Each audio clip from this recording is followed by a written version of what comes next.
जी अस्सलाम वालेकुम जोहार। अच्छा बच्चों, आप लोग अटेंडेंस मार्क कर लें काइंडली, फिर हम शुरू करते हैं लेक्चर अपना।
जी बेटा, किसी को प्रॉब्लम हो रही हो अगर अटेंडेंस मार्क करने में तो आप लोग शेयर कर सकते हैं। मैंने screen share I hope so कर ली है आप सबके साथ। तो अभी आप लोगों को मैं दिखा भी देता हूँ कि कौन किन किन स्टूडेंट की अटेंडेंस अभी भी रहती है। So today is 7th of April। सो आज आपको असाइनमेंट 2 भी असाइन हो गई है।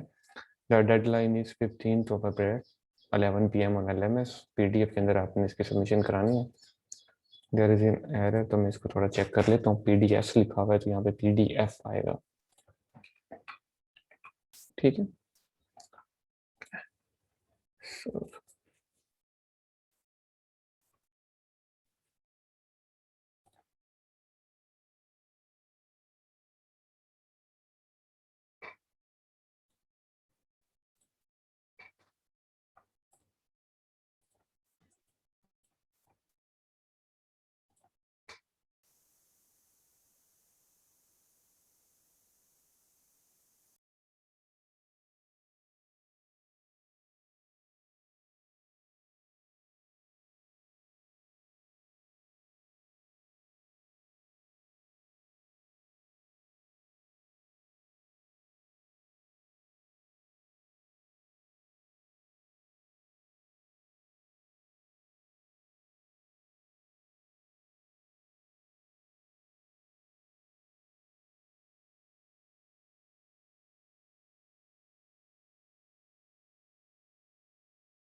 ओके जी, एब्सेंट आ रहे हैं मेरे पास। वाली अब्दुल्ला, मोहम्मद उसामा अख्तर, तनवर, हमजा अली, मोहम्मद अदशाम, अब्दुल्ला फयाज, जमाल हमीद, राजा मोहसिन, इब्राहिम खान, अब्दुल माजिद खान, शफान नसीर, नासिर, मुबशर रजा, मोहम्मद सबील सलास, उजैर शफीक, रिमशा तनवीर, उसामा तारिक, शरिया तोकीर, नईम, राजा तैयब, मोहम्मद उस्मान अली एंड मोहम्मद जैनुल आबिदीन। तो इनमें से अगर कोई स्टूडेंट अवेलेबल है डू रेज हैंड। जी रिमशा, मैं आपके मार्क कर देता हूँ। आप लोग वैसे खुद किया करें बच्चे, मैं बार बार कहता हूँ आप लोगों को, ताकि मुझे उधर लास्ट टाइम भी आपकी मैंने मार्क की थी बेटा। भाई, तो ये सिस्टम इसलिए बनाया है कि आप लोग खुद कर लिया करें। चल, ओके हमजा आपकी भी हो गई आई थिंक। स्क्रीन शेयर भी डालो, भी आप लोग देख रहे होंगे। दोबारा देख लेते हैं एक दफ़ा। चलें जी, इसके बाद फिर हम कंटिन्यू करते हैं। अब्दुल्ला, फयाज, जमाल, सर राजा मोहसिन, अब्दुल माजिद, शफान, मुबशिर, सरबीर, शरियार, नईम, राजा सर प्यार, बात जैनुल आबिदीन। जी शाब, बताएं बेटा। Excuse me sir. हाँ हाँ बताएं शाब। सर बशीर का मुझे भी सिम पे मैसेज आया है, कह रहा है मेरा वाईफाई बंद हो गया, तो मैं नेट का पैकेज लगा रहा हूँ सिम पे, तो सर को बता दो। अभी वो ऑनलाइन हुआ था, साथ ही बंद हो गया उसका। ठीक है, अच्छी बात है, बता दी है, ये देखें मैंने उनको प्रेजेंट कर दी है, ठीक है। ठीक है सर। ओके शाब, we are good to go I think so. तो डाटा वेयर हाउसिंग ओके। तो मैं बता रहा था कि नेक्स्ट असाइनमेंट आपको असाइन हो चुकी है, और वो असाइनमेंट हम देख भी लेते हैं असाइनमेंट में है क्या। This is theory assignment number 2। इसके अंदर कुछ डाटा सेट मैंने आपको दिया हुआ है। Normalise the following to third normal form, जो कि आप 2 टाइम्स ये असाइनमेंट इस टाइप के आप कर चुके हैं। सो डाटा सेट थोड़ा डिफरेंट है लास्ट दोनों असाइनमेंट से, जो आपने डेटाबेस सिस्टम में की थी और एडवांस डेटाबेस में की थी। You have to normalise it up to 3NF, just ये आपने करना है। और ये डाटा सेट जब आपने नॉर्मलाइज करना है बेटा, ये जब आपने डाटा सेट नॉर्मलाइज करना है तो आपने ये करना है। अच्छा, आप जिसने भी बात करनी हो प्लीज रेज हैंड कीजिएगा। ओके, डाटा सेट नॉर्मलाइज करना है तो data set is different. Normalise करते हुए जितने भी आपके टेबल्स बनेंगे उन्हें आप ERD प्लस पे बना सकते हैं, स्कीमा शो करा सकते हैं, आप जैम्प में बना सकते हैं, ठीक हो गया, जो आपने टूल्स पहले यूज किए हुए हैं। So normalise the above given scenario into 3NF, use erdplus.com to show its schema diagram, या XAMPP to show schema diagram of normalized table. So schema diagram is not an ERD diagram. Schema diagram क्या होता है? Skeleton structure of the system. So आपने ERD plus पे भी अगर आप जाएं तो वहां पे भी, अगर मैं आपको शो भी साथ साथ करा दूं ERD प्लस पे, तो वहां पे आपको एक ऑप्शन वो प्रोवाइड करता है, या ERD आप बना लें, न्यू डायग्राम में आप जाएंगे, रिलेशनल स्कीमा भी आप बना सकते हैं, क्रिएट कर सकते हैं। सो रिलेशनल स्कीमा के लिए हम अगर ये करें स्कीमा, ठीक है, तो यहाँ से स्कीमा आपका डायरेक्ट बन जाएगा, ठीक हो गया। तो ये स्कीमा की फाइल है, ERD डायग्राम्स की फाइल है बाकी। तो इसमें आप जो भी बनाएंगे उसको जब डाउनलोड करेंगे वो एज ए स्कीमा ही आपको शो हो रहा होगा। टेबल यहाँ पे लाते हैं हम, ये देखें, तो स्कीमा डायग्राम में आपको थोड़ा सा देखना पड़ेगा। इसके अंदर फिर हम जो है एट्रीब्यूट लाते हैं, तो आप इसको प्ले अराउंड यहाँ पे कर सकते हैं, इसमें बना सकते हैं। द पॉइंट इज कि आपके पास सिमुलेटर ऑनलाइन भी है, प्लस आपके पास या XAMPP है, उसके अंदर टेबल्स बना लें। और आप लोगों को अब इतना तो आ गया होगा बेटा कि आप GUI को यूज़ करके एटलीस्ट एफिशिएंटली टेबल्स बना लें। वैसे तो कोडिंग आपको आनी चाहिए अब, तो आप इसको XAMPP में जाके बना सकते हैं, न्यू टेबल बनाएं, उनको कनेक्ट करें, और उसके अंदर दो दो तीन तीन रिकॉर्ड रख लें, इन सब रिकॉर्ड ना रखें, और स्कीमा बना लें उसका। ये रिकॉर्ड नहीं भी रख रहे आप तो स्कीमा आप इजीली उसमें बना सकते हैं। और आपको पता है कि स्कीमा कहाँ पे आपको शो होता है बेटा? अगर मैं आपको दिखाऊं तो मैं किसी डेटाबेस पे क्लिक करूंगा, यहाँ पे देखें मैंने डेटाबेस सेलेक्ट कर ली, और इसके मोर में जाऊंगा, डिजाइनर व्यू में जाऊंगा, तो ये स्कीमा आपको शो हो जाएगा। तो I need that schema diagram. चाहे आप XAMPP को यूज कर लें, चाहे आप ERD प्लस को यूज कर लें, चाहे आप कोई और टूल यूज कर लें, स्मार्ट ड्रा भी टूल यूज होता है, तो ये स्कीमा डायग्राम होती है आपकी, ठीक हो गया। तो इस असाइनमेंट में जस्ट मुझे इसकी स्कीमा डायग्राम रिक्वायर्ड है। और इवन तो आप फर्दर प्ले अराउंड करना चाहते हैं तो इसके अंदर इंसर्शन करके, डाटा के अंदर इंसर्शन करके आप फर्दर प्ले अराउंड भी कर सकते हैं।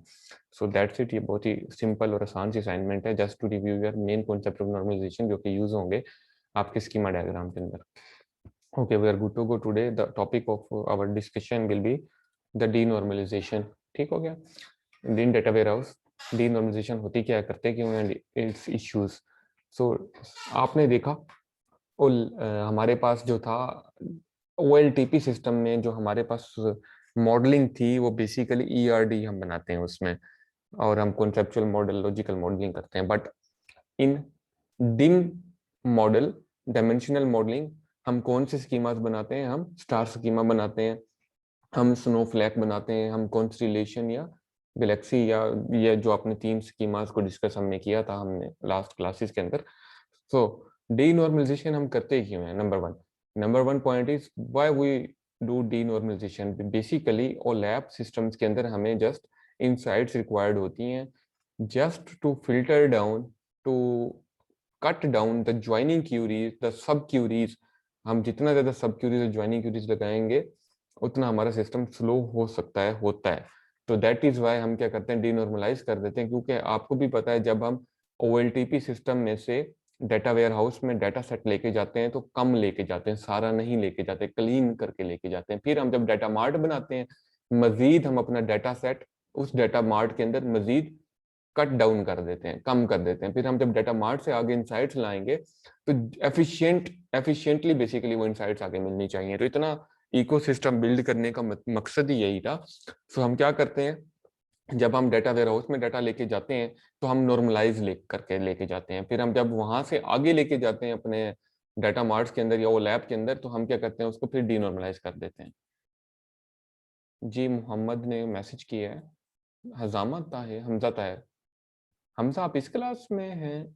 हमजा कोई मैसेज की मुझे समझ नहीं आई आपके, आपने कहा yes sir. So can you please elaborate, yes sir का क्या मतलब है, कि समझ आ रही है तो दैट इज ओके। तो अगर कोई समझ नहीं आ रही तो फिर पूछिए आप, ठीक है बेटा। सो हम इसलिए हम इसको डीनॉर्मलाइजेशन करते हैं और इसके इश्यूज हैं इसमें। The process of attempting to optimize the performance by database by adding redundant data और बाय ग्रुपिंग डाटा। तो हम क्या करते हैं, हम देखें डीनॉर्मलाइज करेंगे डुप्लीकेशन आएगी, बट क्योंकि हम डाटा मार्ट बना रहे हैं और उसके अंदर हम पहले ही डाटा बहुत ज्यादा कट करके लेके जा रहे हैं, तो डीनॉर्मलाइजेशन हम क्यों करें, ताकि हम ज्वाइनिंग क्यूरीज को कम से कम कर सकें। जब हम रिलेशनल मॉडलिंग के अंदर ज्वाइनिंग क्यूरीज करते हैं तो आपको भी पता है जब जैसे ही आप 3NF तक पहुंच रहे हैं तो आपके पास बहुत ज्यादा टेबल्स फॉर्म हो चुके होते हैं। Okay, then we have striking a balance between good and evil. तो इट डिपेंड्स कि आपने किस साइड पे जाना है। Too many tables, OLTP system के अंदर जितने ज्यादा टेबल होते हैं उतने ज्यादा डुप्लीकेशन को मिनिमाइज करते हैं। बट जब हम डीनॉर्मलाइज करते हैं, वो डाटा क्यूब, डाटा क्यूब होते हैं, अगली स्लाइड पे आएगा। डाटा लिस्ट क्या होती है, फ्लैट टेबल्स क्या होते हैं, वो वन बिग टेबल होता है। जैसे कि हमने डाटाबेस में पहले लेक्चर में देखा था, difference between flat file systems and relational systems. Relational में क्या था, हम एक ही टेबल को डिकम्पोज करके मल्टीपल टेबल्स में फॉर्म करते हैं, लेकिन फ्लैट फाइल टेबल में क्या था, हम एक ही टेबल के कॉलम इंक्रीज करते जाते हैं। तो it is up to us कि हमारी रिक्वायरमेंट क्या है। अगर डीनॉर्मलाइज करके हमें एफिशिएंटली रिजल्ट मिल रहे हैं तो हम कर देते हैं डीनॉर्मलाइजेशन, तो हम ये नहीं देखते कि नॉर्मलाइजेशन ही करनी है। सो इन ओलैप हम डीनॉर्मलाइजेशन की तरफ जाते हैं हमेशा। Data cubes क्या होते हैं? In computer programming context, a data cube is a multi-dimensional array of values. Typically, the term data cube is applied in context where these arrays are massively larger than the hosting computer's main memory. Example include multi-terabyte, petabyte and data warehouses. Petabyte, terabyte, gigabyte, ये हमने last lectures में cover किया था कि data set हमारा बहुत ज़्यादा use होता जाता है। जैसे हमने यूट्यूब की वीडियोस पर डे 100 आवर्स की लोड हो रही हैं, ठीक हो गया, पर डे या पर मिनट था या कुछ टाइम बताया हुआ था उसके अंदर, जो एनालिसिस हुआ हुआ था कि कितना हम डाटा रोजाना लोड करते हैं। डाटा क्यूब एक डायमेंशनल टाइप ऑफ सिस्टम जिसके अंदर हम क्या कर रहे हैं, हम की वैल्यू पेयर की फॉर्म के अंदर डाटा को इंसर्ट कर रहे हैं। दैट इज नो सीक्वल भी हम इसको कह सकते हैं। मोंगोडीबी इसमें यूज होता है, simulator. So we have data list, जो कि एक्सेल की लिस्ट होती हैं, या फिर आपकी एक फाइल होगी एक्सेल की जिसके अंदर तमाम data rows and columns in relational, देखें रोज एंड कॉलम्स में ही data ABCD are columns and 208 209 are rows. So what is denomination? It is not chaos, means कोई इतनी बुरी चीज नहीं है ये, हम यूज इसको भी करते हैं डाटा वेयरहाउसेस के अंदर।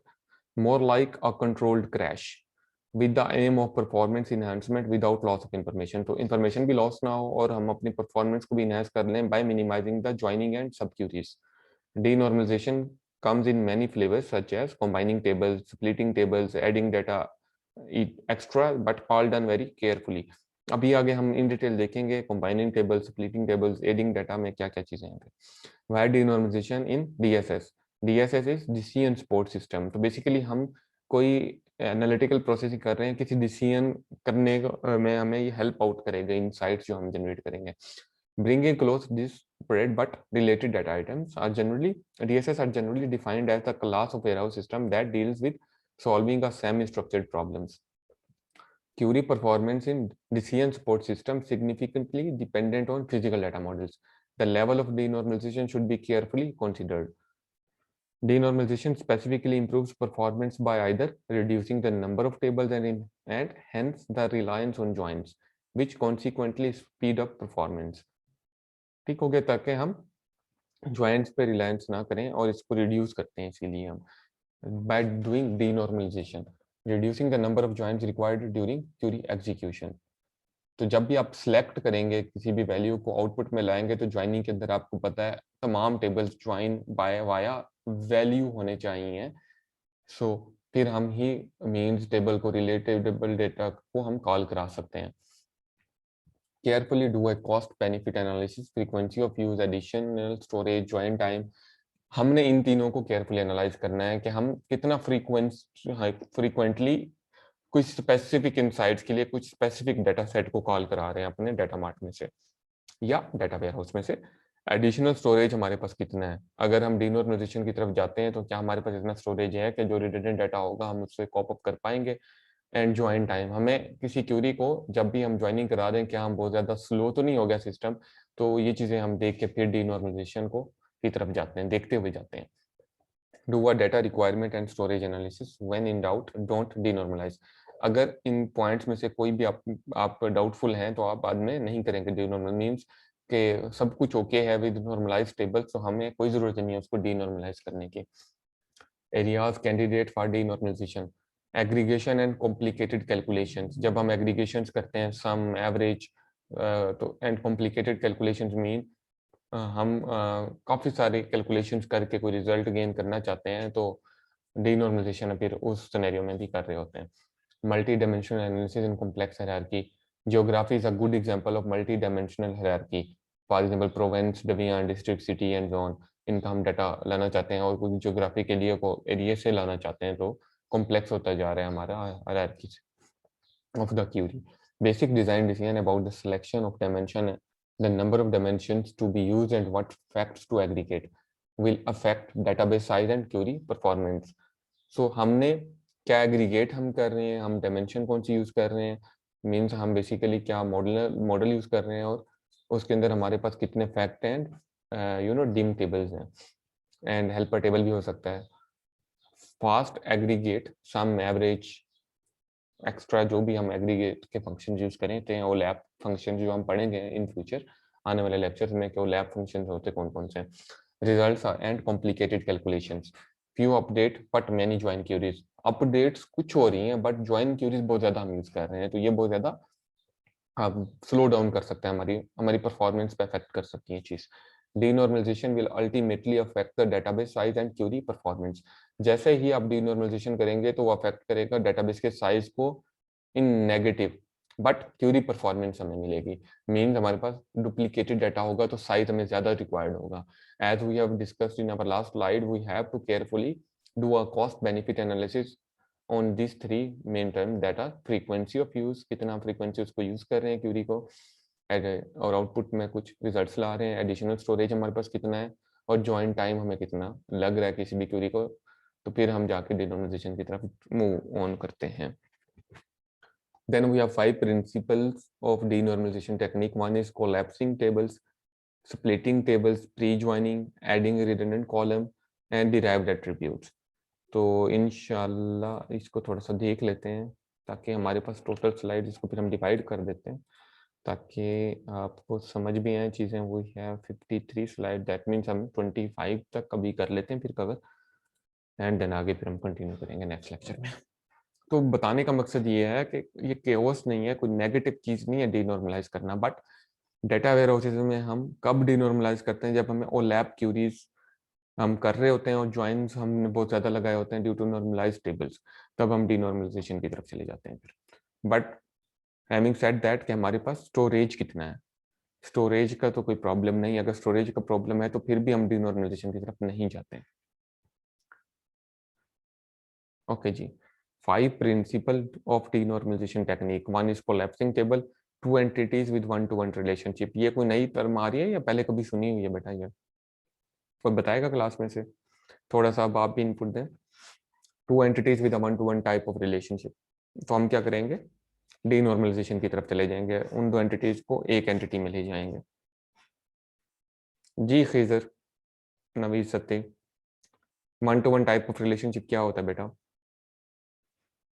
खुजैमा, हमाद, उसामा, सबील, तैयब, सुमेरा, अली, अब्दुल्ला।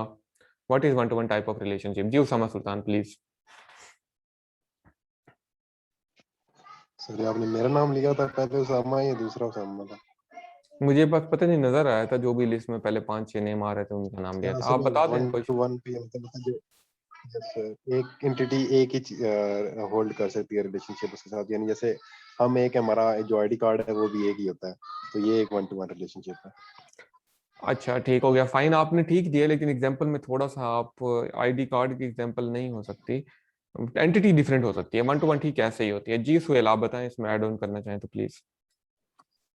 सर ये कह लें कि a student read a book, तो ये वन टू वन होगा रिलेशनशिप। एक स्टूडेंट है वो एक बुक पढ़ता है, सेंटेंस को ले। सही हो गया, ठीक है।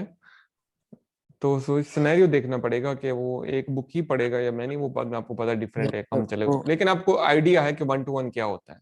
दैट इज वेरी गुड, अगर आपको आइडिया है आज भी। जी सैयद यासिर प्लीज, अब आप ऐड ऑन करें इसमें कुछ।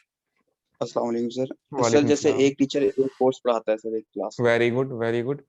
तो वो और बेसिकली हमने ये डिस्कस किया था, आपने बिल्कुल ठीक एग्जांपल सबने कहीं किसी हद तक दिए हैं या सही दिए हैं बिल्कुल।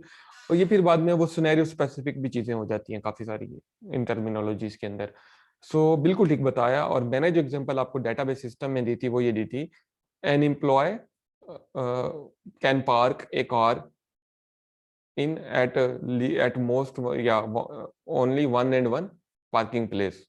तो इस तरह की हमने एग्जांपल की थी कि एक पार्किंग प्लेस है, उसके अगेंस्ट एक एम्प्लॉय को असाइन की गई है। जब इस तरह का वन टू वन का टाइप ऑफ रिलेशनशिप आ जाए तो हम उसे कोलैब करके एक टेबल बना सकते हैं। ठीक हो गया। तो स्प्लिटिंग टेबल मीन हॉरिजॉन्टल या वर्टिकल स्प्लिटिंग हम करते हैं, इसको देखते हैं फिर डिटेल में आगे। जी जफरान, वन टू वन में ऐसा ही है, इसी को हम डिस्कस कर रहे हैं। Okay, pre joining, adding redundant columns, reference data, derived attributes, summary, total, balance, extra. तो इन सब प्रिंसिपल्स ऑफ डिनॉर्मलाइजेशन टेक्निक्स को इन डिटेल देखते हैं, ये बहुत इंपॉर्टेंट है। The heading is principles of denormalisation technique. Collapsing table, for example वे column A B and column A C दोनों in one to one type of relationship हैं, तो हम क्या करेंगे, उसको कोलैप करके डिनॉर्मलाइज करके एक ही टेबल बना देंगे, जैसे अभी हमने डिस्कस भी किया। Then we have collapsing table की कुछ और एग्जांपल्स हैं आगे। combining one to one type of relationship when for each row of entity A there is only one related row in entity B. That means entity A के अंदर एक ही instance है, तो entity B में भी एक ही इंस्टेंस होगा। तो हम क्या करेंगे, डीनॉर्मलाइजेशन की तरफ जाएंगे, जैसा कि अभी काफी सारे स्टूडेंट्स ने बहुत अच्छे आंसर दिए। तो मैं थोड़ा सा इसमें ऐड ऑन कर देता हूँ। फॉर एग्जाम्पल हमने इंस्टेंसेस की रिलेशनशिप देखे थे, मेरे पास एक टेबल है जिसका नाम मैं कर देता हूँ फॉर एग्जाम्पल एम्प्लॉय। ठीक हो गया बेटा। और एक और टेबल है जिसका नाम हम कर देते हैं पार्किंग अंडरस्कोर प्लेस। ठीक हो गया। अच्छा, इसके बाद मैं यहाँ पे करता हूँ फॉर एग्जांपल एम्प्लॉय नंबर 1 उसकी प्राइमरी की है, 2 है, यहाँ पे 3 है, 4 and so on. Parking place जो है इस एम्प्लॉय को सिर्फ एक नंबर 1 पे जो भी है वो नंबर 1 पे पार्किंग प्लेस जो भी है वो भी मिली हुई है, इसको सेकंड नंबर वाली मिली हुई है, इसको थर्ड नंबर वाली मिली हुई है, थर्ड नंबर पे जो एम्प्लॉय है, फोर्थ नंबर वाले को फोर्थ वाली मिली हुई है। ठीक हो गया फॉर एग्जाम्पल। तो ये क्या है, वन यहाँ से क्या है, वन टू वन। अगर आप देखें पार्किंग प्लेस से इधर, तो इसे भी सिर्फ एक एम्प्लॉय साइन है, इसे भी सिर्फ एक एम्प्लॉय साइन है, इसे भी सिर्फ एक एम्प्लॉय साइन है, और इसे भी सिर्फ एक एम्प्लॉय साइन है। तो यहाँ से अगर इस तरफ देखें हम, तो वहां से भी क्या वन टू वन। तो ओवरऑल क्या बन रहा है हमारे पास, one to one of type of relationship. आपको याद होगा हम इस तरह का साइन यूज करते थे, इस तरह के भी डायग्राम बनाते थे। ठीक हो गया। और यहाँ पे हम एंटिटी को यूज करते थे इस तरीके से रेक्टेंगल में इन इंफॉर्मेशन इंजीनियरिंग स्टैंडर्ड। फिर इसके साथ कुछ ऑप्शनल मैंडेटरी कार्डिनलिटीज भी होती थी। तो ये चीज बेसिकली यहाँ पे यही सारा कुछ बताया गया है। जो आप लोग अभी देख रहे हैं ये वाली लाइन, इसका मतलब यही है। अभी आप लोगों को आइडिया भी है, काफी स्टूडेंट ठीक आंसर भी दिए हैं, that is very good. When for each row of entity means जो रिकॉर्ड है हमारे पास उस रो में टपल है जो वो किसी एक रिकॉर्ड से ही रिलेट कर रहा है, that is one to one type of relationship. Key attribute for the entities may और may not be the same, their equal participation indicate they can be treated as a single unit. For example, if user frequently need to see column A, column B and column C together and the data from the two tables are in a one-to-one type of relationship, the solution is to collapse the two table into one. अब आगे further scenario क्या है कि one to one में तो है, but user को required क्या है, हमेशा इन तीनों के कॉम्बिनेशन में डाटा सेट रिक्वायर्ड है फ्रंट एंड पे। तो हम इसको फिर कोलैप्स कर देंगे, क्योंकि हमेशा ज्वाइनिंग ही हम लगा रहे हैं ड्यू टू 2 टेबल्स, और हम हमेशा हमें रिजल्ट भी उन चारों कॉलम का चाहिए, सॉरी उन तीनों कॉलम का चाहिए, तो फिर हम इसको कोलैप्स कर देंगे।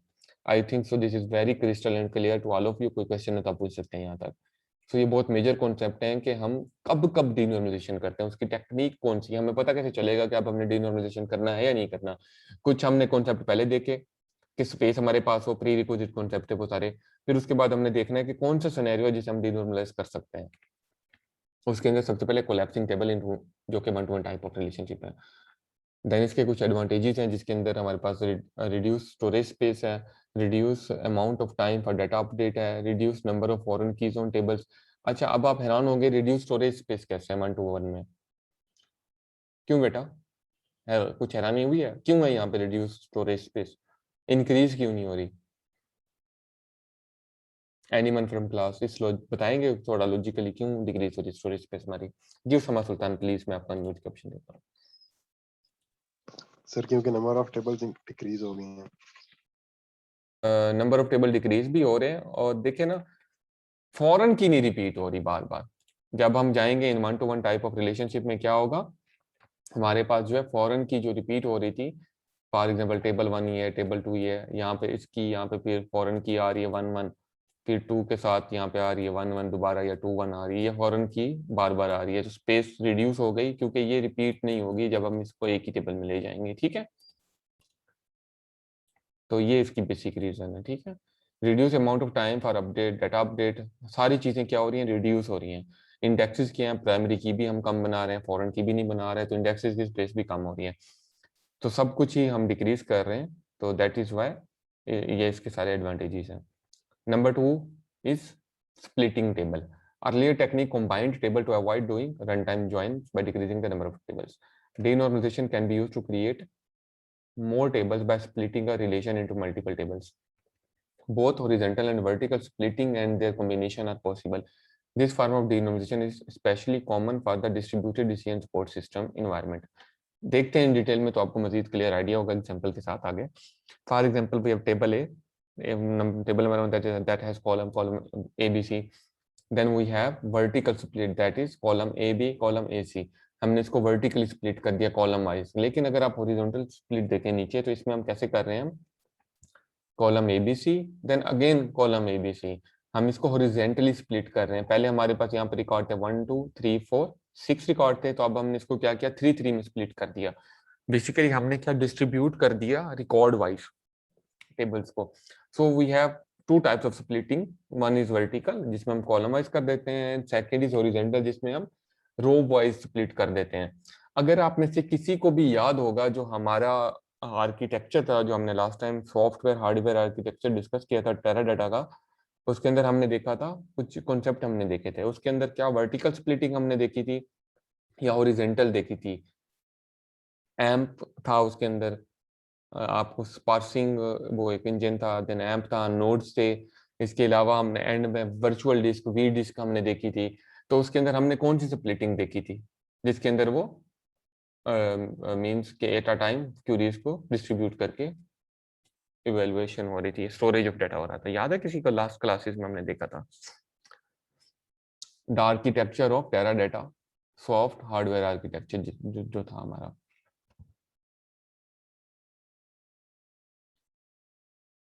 एम्प थे बेटा, एम्पलीट्यूड जो था एम्प था, इसके अलावा हमारे पास पार्सिंग थी, पार्सिंग हो रही थी डाटा की, डाटा स्टोरेज हो रहा था, नोड्स थे हमारे पास, और जो मैं बात कर रहा हूँ हम वी डिस्क की बात कर रहा हूँ, वर्चुअल डिस्क की।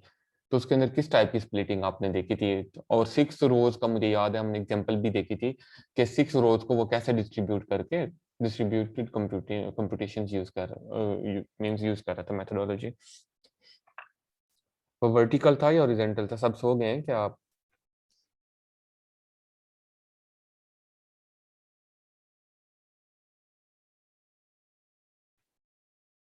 बच्चों कुछ तो बताएं।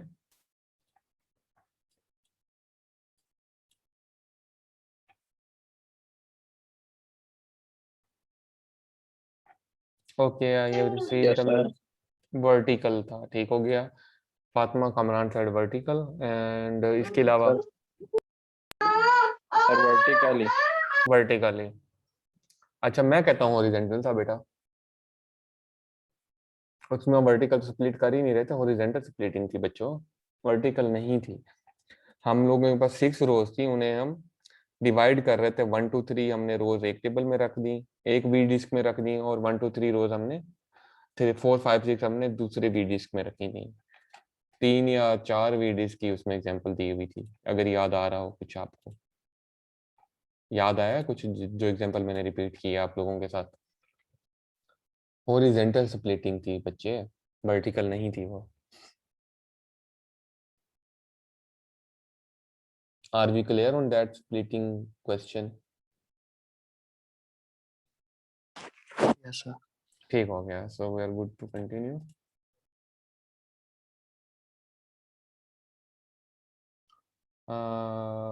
लिखा हुआ कहाँ पे नहीं था फातिमा, अगर आप बात कर सकें मुझे, क्योंकि मैसेज की समझ नहीं आई।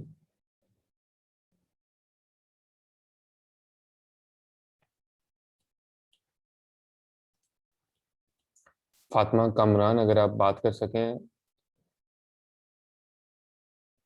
अच्छा, दोबारा हम कर लेते हैं रिपीट। सो हमारे पास एक टेबल है स्टार्ट के अंदर, for example we have 3 columns A B C. हम इसे 2 टाइप की स्प्लिटिंग इस पे कर सकते हैं perform, one is vertical and one is horizontal. Vertical split किया है कि हम कॉलम वाइज स्प्लिट कर रहे हैं, column A B column A C, ठीक हो गया। और हॉरिजॉन्टल क्या है, जो इसके अंदर रिकॉर्ड आ रहे हैं, फॉर एग्जांपल अगर मैं यहाँ पे बताऊँ, ये रिकॉर्ड नंबर 1 है, 1 यहाँ पे आ रहा है, 2 2 सेकंड नंबर रिकॉर्ड है। ये रिकॉर्ड जो आ रहे हैं हमारे पास टपल्स आ रहे हैं यहाँ पे। हम स्प्लिट या तो कॉलम वाइज कर सकते हैं, ये कॉलम आ रहे हैं आपके पास, जैसे कि यहाँ पे कॉलम वाइज स्प्लिटिंग की है, तो दिस इज वर्टिकल स्प्लिटिंग, ठीक हो गया। हम कॉलम वाइज स्प्लिट कर रहे हैं इस टेबल को, या फिर हम इस row wise tuple wise split कर दें, जो कि हम इधर कर रहे हैं, जो कि हम इधर कर रहे हैं। तो दिस इज हॉरिजॉन्टल स्प्लिटिंग, कि हम रिकॉर्ड वाइज जब भी हम करते हैं तो उसे हम क्या कह रहे हैं, हॉरिजॉन्टल स्प्लिटिंग। 3 रिकॉर्ड इधर आ जाएंगे टेबल 2 में, एंड 3 रिकॉर्ड कहाँ आएंगे, 3 रिकॉर्ड इधर आ जाएंगे, ठीक है, इधर आ जाएंगे। समझ आई ये बात? अब अगेन कोई क्वेश्चन है तो प्लीज आप पूछ सकते हैं। जी जी, तो मैंने भी यही कहा था कि हॉरिजॉन्टल है, तो इसलिए मैं क्लियर करना चाह रहा था कि अगर आपसे पूछा जाए कि जो हमारे पास वी डिस्क की स्प्लिटिंग होती है वो हॉरिजॉन्टल है या वर्टिकल के अंदर हम स्प्लिट कर रहे हैं, तो वी डिस्क के अंदर टिपिकल जो हमारे पास आर्किटेक्चर था हार्डवेयर सॉफ्टवेयर को, उसमें हम हॉरिजॉन्टल कर रहे हैं। जी सुजात। अस्सलाम वालेकुम सर। वालेकुम सलाम बेटा। सर वो आपने अभी बोला है ना कि इसमें जो स्टोरेज है वो कम यूज़ होगी, लेकिन इसमें रिडंडेंसी तो इंक्रीज हो जाएगी, रिपीटेशन ज़्यादा होगी तो स्पेस भी ज़्यादा यूज़ नहीं होगी फिर। नहीं होगी ना बेटा, इसका आंसर मैं दे चुका हूँ। अगर दोबारा आप मेरी स्क्रीन देखें, जो आप क्वेश्चन रेज ये कर वो रहे तो हैं। सर मैंने समझ लिया कि हाँ फॉरेन हाँ, की और प्राइमरी कीज की कम हो जाएंगी तो ठीक है। इसलिए। हम्म। तो ये टाइम की किस चीज, इन दोनों पर ही डिपेंड करता है, फॉरेन की पर और प्राइमरी की पर?